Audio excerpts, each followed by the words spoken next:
Good morning, SEC. Oh, baby. It is Christmas Eve in the Southeastern Conference. That's right. We are one day away.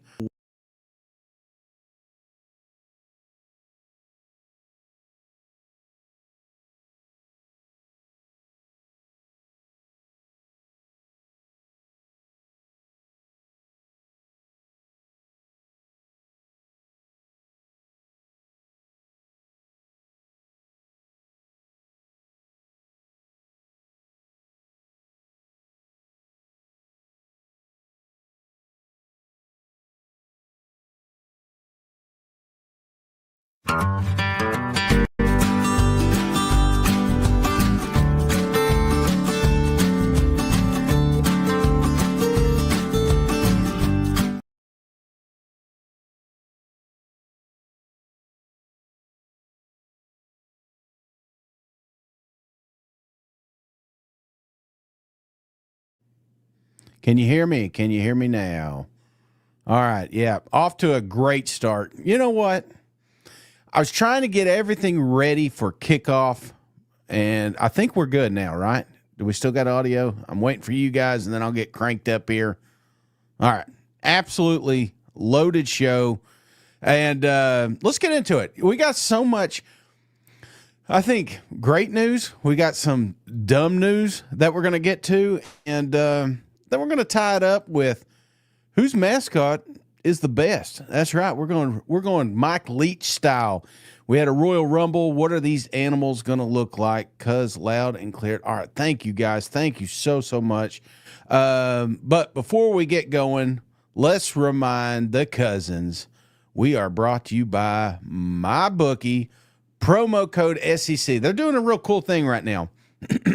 If you jump on to MyBookie, use promo code SEC, they're going to pay you back for your first bet. Let me explain what that means. Let's say you put $500 into MyBookie. You place $500 for A, B, C team, doesn't matter, whatever. If it hits, you get the $500. If it doesn't hit, MyBookie will give you that money back. Come on, jeez.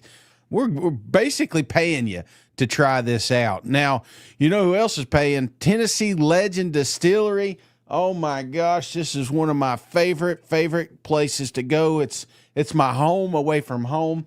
If you get a chance this Saturday, they're going to be down there at the Sevierville location between noon and mid kickoff. They're going to have a kind of like a fundraiser. They got a family member there that's going through some tough times, and Tennessee Legend is going to reach out to any cousin that shows up. First 5 cousins, I probably should say that. You're going to receive $100 gift card to use at Tennessee Legend Distillery. Just be sure you mention the cousins. Speaking of, we are going to have a couple giveaways for tonight's show. So be sure to tune in tonight at 7 p.m. We're going to have an absolute blast here. All right, looks like the cousins are filing in. Let's get this party started. You know what always gets me going? Every time I see this video, I swear to God, I get more excited about football than anything. One of my favorites, somebody asked me the other day, said, Shane, who's your favorite football player? You know, when I used to go to the games, they used to, over the announcer, Big John Henderson would be out there. I've never seen, this is a mountain of a man. And every time he stepped on the football field, they'd play Big John. So here is the one that gets me ready for football every time. Oh, Joe, that ain't good enough. Come on, Joe. Thank you, baby. Thank you. You making blood come from my damn mouth. That's what I'm talking about, baby. You got to make blood come to the mouth. You can't just smack me and don't hit me hard. That's bullshit. When you hit a motherfucker, you hit that motherfucker. Let's kick their ass, motherfucker. Kick their ass. Let's go. Yeah! Let's go, baby! Oh my gosh. Hey, before we get too far, thank you. You know who's Big John? Big John for the podcast is cousin JR gifting a membership. Thank you, cuz. This membership is going to DJ STTD. DJ, welcome to the family, courtesy of the legend, cousin JR. And not to be outdone, the Texas boys are up and at it. ACV gifted one SEC podcast membership. Who did he bring into the family? It's a Razorback. So I was going to say, better not be an Aggie, but Chad Razorback, you've been gifted courtesy of ACV. ACV, I appreciate you. And Razorback, welcome to the family. Welcome to this dysfunctional family. Trying to get you going one day. Hey, also, before we get going too far, we're one day away from SEC football. Who is your favorite player to ever wear the number 1? Be sure to put that in the comments. All right. So, hey, this ain't the only news. We're getting pumped up. College football's here. But I think some fan base is a little more excited. It's like over there in Columbia. That's right. South Carolina. Getting their boy back. Come on. The NCAA has approved a waiver for South Carolina standout running back Rashul Faison. So, Sewell, they freed him. He's going to get to play. He's been practicing. It's not like he's not been participating in activities. This is a guy that will be a huge asset, a big get. This is, we were talking yesterday about the game against Virginia Tech, how much is going to be on the line there. Having Sula on that sideline, I feel like, is making that situation a lot better. But bad situation. Haven't seen this guy in a while. Quarterback, Vanderbilt, you know him, Jay Cutler, breaking former NFL quarterback Jay Cutler will serve 4 days in jail after pleading guilty to a misdemeanor DUI in Tennessee. He was ordered to pay $350 fine, complete a DUI safety course, yada, yada, yada. Basically, I think, if I'm not mistaken, he offered this gentleman money not to call, but unfortunately that happened, or fortunately that happened. The headline that's floating around is Jay's going to prison. No, prison and jail, two different things. He's just going to serve. He probably ain't going to leave a holding cell for 4 days, but Jay Cutler, oh man, he got hit with it. You know who else got hit? Speaking of Tennessee, look at my man, Josh Heupel, getting a extension through 2030. I also got an extension. Thank you, SEC Mike, for that. So I will be around for another few years as well. But Josh Heupel getting the money, getting the time he deserves. Oh, we thought we were done with this guy. Junkins, you know him. He was over there at Ole Miss. Then he went to Ohio State. Well, apparently he's not signed his rookie deal and could explore a return to college this season. Never seen anything like this. If Junkins would play in college football this year, the Browns would still hold his contract. If he doesn't sign with the Browns at all, he could re-enter the draft in 2026. So I don't think there's anything that's going to happen here, but it is very interesting. And I think the last thing Texas Longhorn fans want to see is Junkins coming out of the stadium there. So speaking of dumb news, this is probably the dumbest thing I've seen this week. Rayola Dylan says he can't help the Mahomes comparisons. I can't get mad at God for making him look like me. Oh my gosh. Look at this picture. I feel bad for audio listeners because you can't see how dumb this picture is. But you have the exact same haircut as Patrick Mahomes. You got basically the same necklace, the same sunglasses, the same facial hair, but you can't help it. Good God, get out of here. You're copying the boy. Oh, man, this one came out. I thought this was interesting. Mizzou released a statement.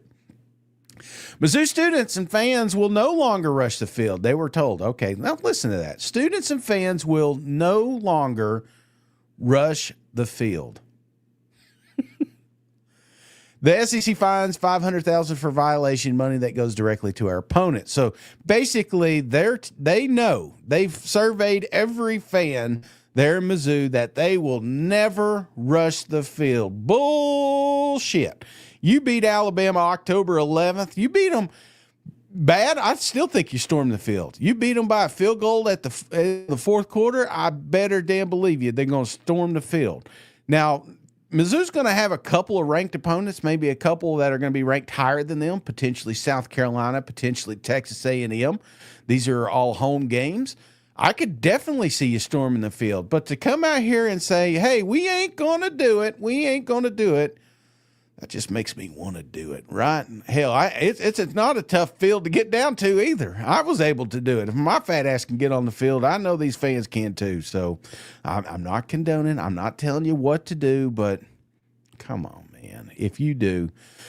Brian Kelly, always in the news. This one's a fun one. Brian Kelly gets on Paul Feinbaum. And if you've not seen the wonderful Netflix documentary with SEC Mike in it, what are you doing? What are you doing with your life? But one of the parts that were in this show was Coach Kelly's dad. And he wasn't bragging about Coach Kelly. He was bragging about Lane Kiffin. Well, first, my dad, who was part of it, and he talked about Ole Miss. I told him he's not invited to any more games because he loves Lane Kiffin more than he loves me. He is banned. Well, the funniest part about this whole thing was after that was posted, who's the biggest troll? Who's the biggest troll in the SEC? No other than Lane Kiffin. Lane Kiffin gets out here and he tweets, sorry, BK, maybe it was your dancing when you lost him. Oh, what a troll. Oh, this one's a little bit longer, and I'm not going to play the whole clip. But Coach Kelly did talk. A lot of coaches talk. But one of the things I do like about Coach Kelly is there is no filter. If he likes something, he'll tell you he likes it. If he doesn't like it, he'll tell you he doesn't like it. Well, they asked him, why no transfers. You remember Coach Kelly said that we're not going to pay kids to come down here, but then they turn around and they hammer the transfer portal. In fact, Coach Kelly even gives some of his own paycheck to get some of these kids here. Well, he was asked, why this year, unlike last year? I know you've said in the past that you want to build through the high school ranks and then supplement with transfer guys. Was there a point where that kind of philosophy shifted for you this past off season, or do you still want to get back to that, to where you're going into the portal sparingly? I'll building a program, right? Unfortunately, takes some time, and the time element nobody wants to hear about. I get it. I understand everybody's want to win the national championship this year. I want to win it as well. But the reality of it is we had some work to do, and that work was building a foundational piece in this program that was built on consistency and high standards on a day-to-day basis. And so that takes some time. We weren't ready to bring in guys from the outside until our own program was in a really good space. And so it took us a few years. And I felt like this year we were in a place where we could invite people into our locker room, transfers, if you will. So that's the long and short of it. I've been doing it for over 3 decades, and putting together teams every year is a little bit of art and a little bit of science. If it was just add water and stir, you don't need me. So I use my experience and my sense that when's the right time to add people to the roster, and I felt like this year was the right time. I thought we had the underpinnings of a program that was in a good place. There was some consistency being built. He goes on to talk about, forget the last 3 years, right? Year 4 is what Brian Kelly has been playing for. And, it's it feels like it, don't it? I hate saying last dance. You know me. But it feels like the last dance, don't it? And it's crazy. Look at Coach Kelly. I mean, he's got 10 wins the first 2 seasons, 9 win last year. How many SEC teams would kill for that? Not LSU fans. LSU fans are expecting national championships. Shit, they just want to at least get to the dance, which Coach Kelly hasn't been able to do right now. So what does he do? He doubles down. He gives his money. He comes out here and says, this is the year we're going to basically win the national championship, or at least compete in it. He says, I haven't even got traded. I didn't want to call the transfer kids. I could have done it last year, could have done it the year before, but I was waiting for this year. This is the year. This is the championship run that we're going to make. A lot of pressure to come out here and win week 1, which Coach Kelly has not done since he's been down here in LSU. So I don't know, a lot of pressure down there, a lot of words. It kills me, but he comes out here and he wins. He comes out here and he beats the shit out of Clemson. Then we can go back and we can stop making fun of Coach Kelly and say, you know what? He may be right. This may be the year. Oh, all right. Enough of that. Enough of that. I got sent this, and I appreciate all the cousins that tag me in dumb news. You get dumb. That's what this show is, man. All right. We're going to cover all the dumb shit that's floating around. Oh. You there?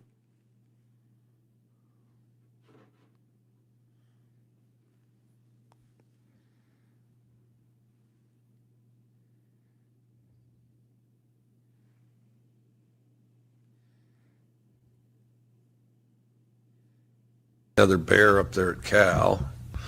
The tree, I imagine that tree's going to get chopped down. Or it's unless we're going to go with a bird and somebody might get pecked or something. I don't know.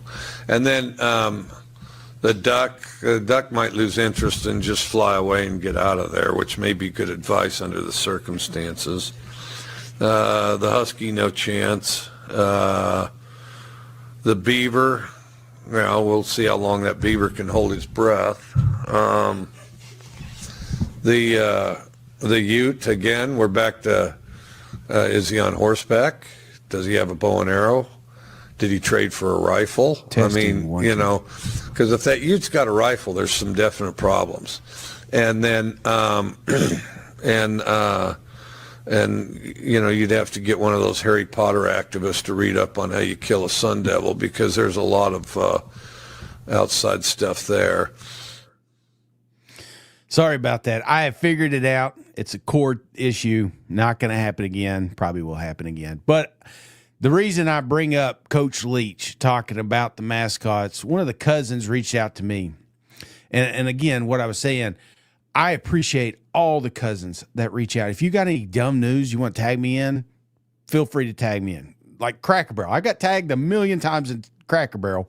They're bringing back the logo. They haven't brought back Cousin Shane yet. Still blocked. But one of the things that popped up in my DMs was this message. Colorado announces Ralphie 6, the live buffalo mascot named Amber, is retiring. An indifference to running contributed to the decision. I feel you. I have an indifference to running.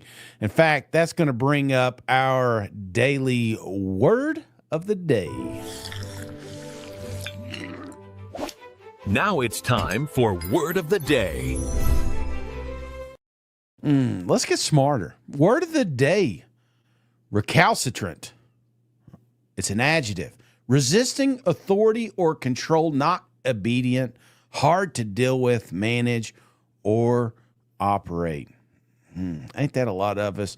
And that got me thinking about mascots. And when I think about mascots, I think about the late, great Pirate. I played the video earlier. He talks about the pack, and they was talking about the animals that were surviving. It got me thinking, if all the SEC mascots got together, who'd win?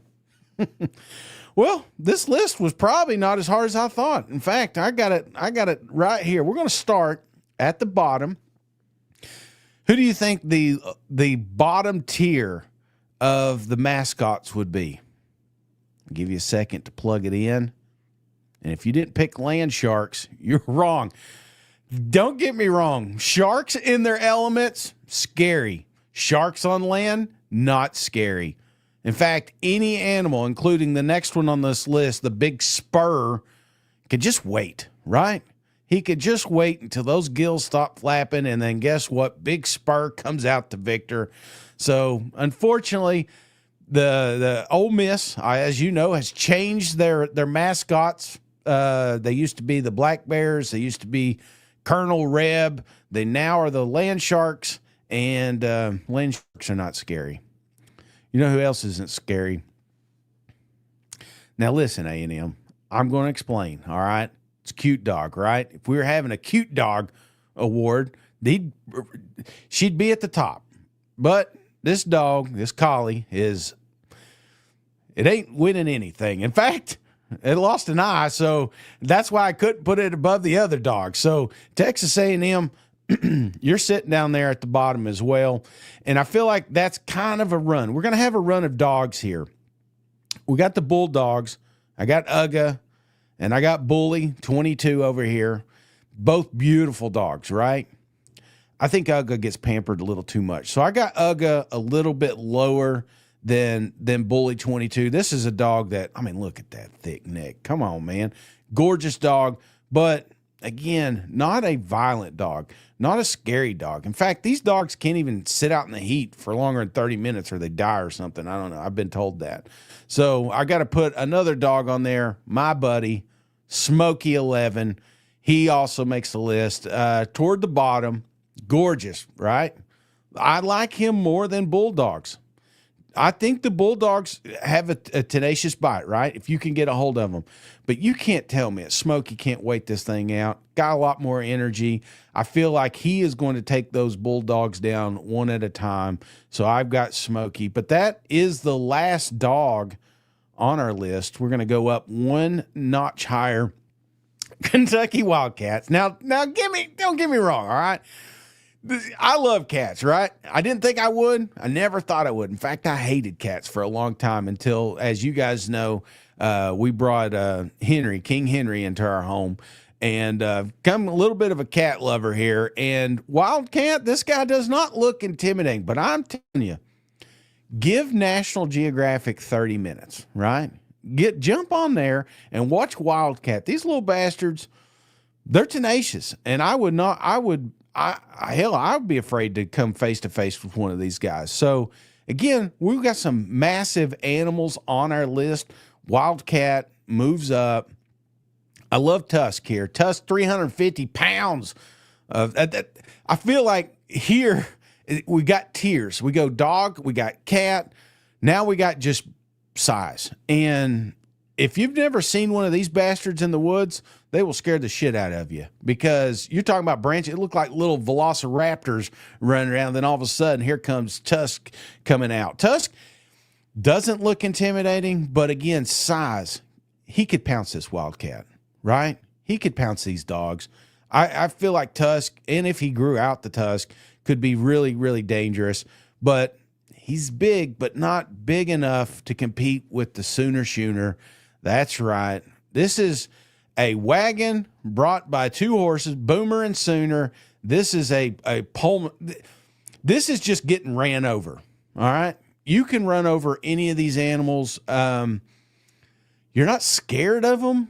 In fact, if a kid were walking in and was looking at all these animals on the list, this was probably the least intimidating one. However, I mean, you've seen the Oregon Trail, right? These things can run over things. So I'm going to put that one on the list, but a little bit higher. They're friends down south. Bevo, we got Bevo attacking Ugga. We've seen that.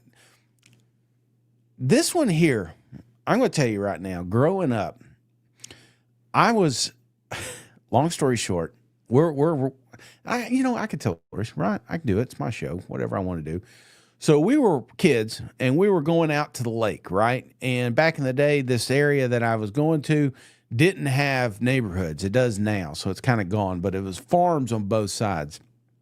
So we're driving, we're riding our bicycles. Me and my brother were riding our bicycles down to the end.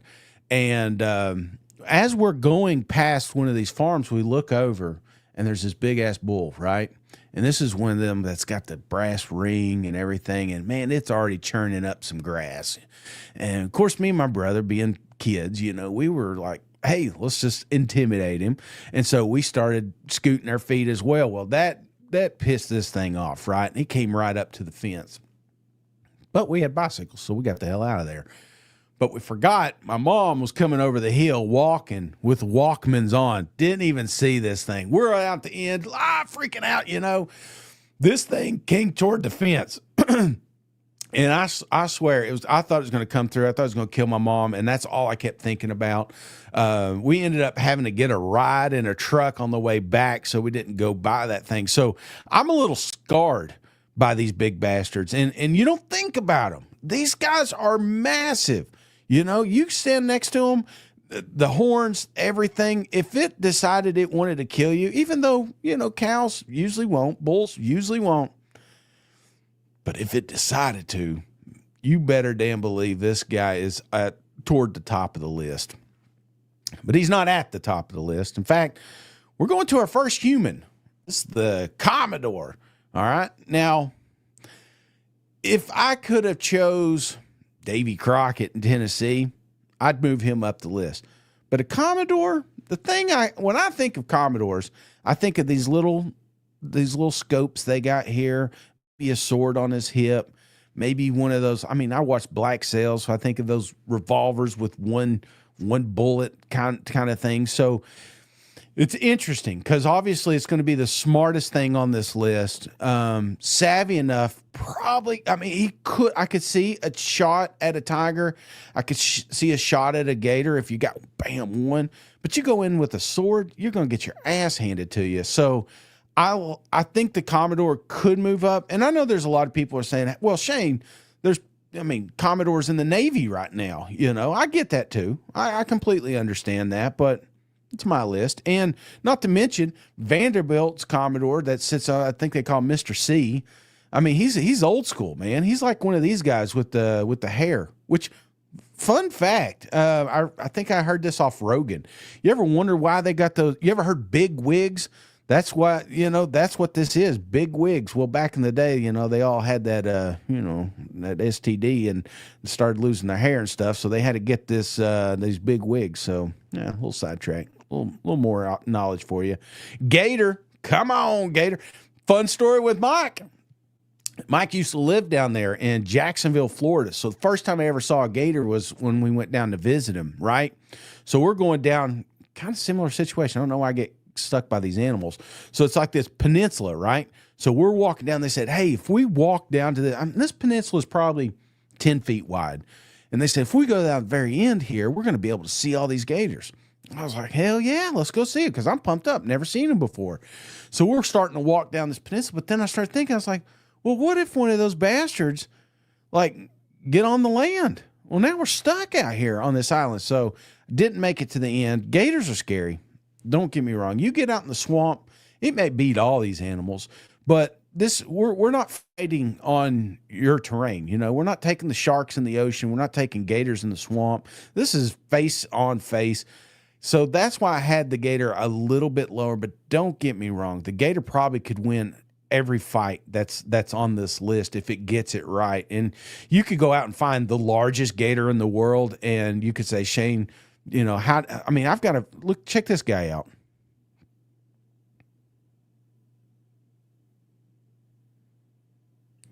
Look at that. I mean, if that big bastard's coming at you, you're worried, right? That's why I don't have a human higher than this, because that gator's going to kill that human. Even with a sword, you ain't piercing that thing. I mean, you would need to get a perfect shot. Now we're getting into the tigers. Now, I didn't realize how many tigers we had until I started doing this damn list, but we've got two of the same tiger. So let's jump into that. These are Bengals. We got MIZ. It's got a Bengal. LSU Mike 7. They're on here. I don't think this is actually Mike 7, but you get the picture. We're talking Bengal tigers. But the other one is over there at in Auburn, Aubie, right? So three tigers. Now this is not. So what these are Bengal tigers. Bengal. This is Siberian. So there is a difference. The big difference is the Siberian is in the winter. Not to mention it's bigger. I got a comparison here. The Siberian at max is 10, almost 11 feet max. The Bengal is 10 feet. So you got two pretty much of the same cats, but you got to pick one. But look at this scary bastard, right? I mean, don't get me wrong. This is scary. I'm dead if I come across this thing. But man, look at this one in the wintertime. I have to pick one. So we are at the tiger section. I feel like they can beat the gator. It's going to take some work, but I had to give the edge to Obby here. So Obby is he's got the second spot. I got LSU Mike and the Mizzou Tiger sitting there at the 3 spot, kind of tied, if you will, which leads only one. And this big bastard is the clear winner for me. The elephant. Okay. You're not going to be able to shoot him. A gator's not going to be able to bite his legs off. Okay. A tiger. I mean, watch any National Geographic show about the elephant and the tiger. It ain't happening. The winner is going to be the elephant. So that's my list. Now, I did have some back to the tigers, because that's what people are going to talk about. They're going to say, hey, what about the tigers? This is, so again, Bengal tiger, Siberian tiger. Come on, tell me which one's not going to win. It's the Siberian. But ultimately, the elephant wins because he's the biggest bastard in the group. So, all right, that is all I've got for you today. I'm running a little late here. Let's see if I missed any comments. Geez, I'm so sorry. I'm so bad. I can't do 2 things at one time. That's what I keep telling my wife anyway. But I appreciate all the cousins. Don't forget, Mike's got a lame Shane, Tigers, Trump, elephants. All right. Well, agree to disagree, Emily. So I will say this. Comment of the day. Fat bastards always win. Yes, this is my list. Mike does it, he's doing a tiger. Shane does it, the elephant wins. If there's a rhino in it probably would have been the second spot. But anyway, I'm rambling now. You guys have a wonderful day. We're 1 day away from SEC football. We got a loaded show tonight at 7 o'clock. It is the mailbag section. So make sure you get those mailbags in early, because Mike usually kind of cuts them off around 1 or 2 o'clock. But look forward to seeing everybody this evening. And hey, have a wonderful day. Go Vols.